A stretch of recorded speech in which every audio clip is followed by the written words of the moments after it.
Presidente Pozza, anche la Confragiata di Treviso oggi è venuta qua in piazza. Prima domanda, si aspettava una piazza così piena? E secondo, quali sono i risultati che lei vuole portare a Treviso questa sera?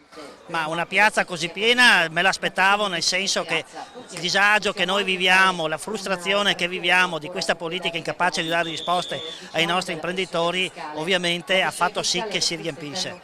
Noi non siamo non abbiamo la consuetudine di manifestare, però questa è la prova del 9 che effettivamente non ne possiamo più.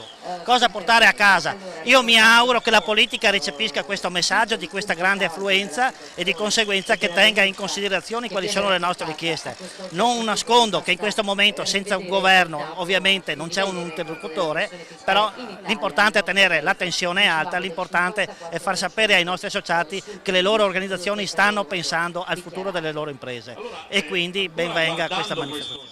È un'organizzazione abbastanza complessa, però sembra stia andando tutto bene, le bandiere sono tantissime. I suoi artigiani pensa che eleggeranno come una prova di forza questo evento? Sì, i nostri è parecchio tempo che ci chiedevano una prova di forza, meglio tardi che mai, bene, questo è solo l'inizio, io credo che questo appuntamento si dovrà ripetere se la politica non darà risposte.